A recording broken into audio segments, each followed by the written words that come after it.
Moskvadan 130 kilometr şərqdə Rusiyanın bir əyalətində daha çox mehmanxanaya bənzəyən tikili ucalır.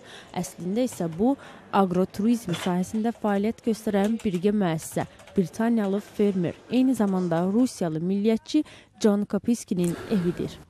Mən Rusiyalıyam və burada öz vətənimdəyəm. Sabah cəbhəyə, NATOya qarşı döyüşə getməli olsaq, mən birinci gələcəm. John 10 ildən çoxdur ki, Rusiyadadır. Onun fermasında minlərlə iri buynuzlu mal-qara, təlim keçmək üçün atlar var. O, Rusiyanı necə sevirsə, bu ölkənin rəhbəri Vladimir Putinə də elə rəğbət bəsləyir. Düşünürəm ki, bugün Rusiya Vladimir Vladimiroviçə ehtiyacı var. 75 il əvvəl Churchill Britaniya üçün kim idisə, Putin də bugün Rusiya üçün odur. Rus xalqı olaraq biz tam demokratiyaya hələ hazır deyilik. Bu, yavaş-yavaş irəliləyən prosesdir.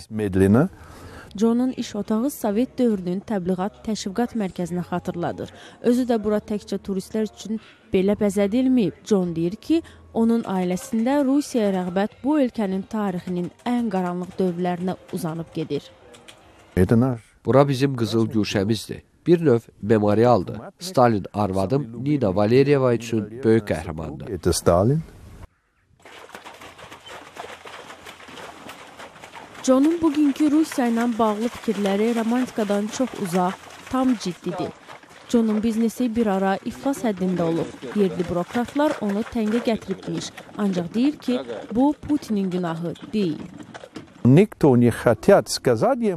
Heç kim ona demək istəmir ki, şef, bilirsən, son 10 il ərzində sizə təqdim etdiyimiz bütün statistika yalan imiş. Burada vəziyyət pisdir. 10 il əvvəlkindən daha pis.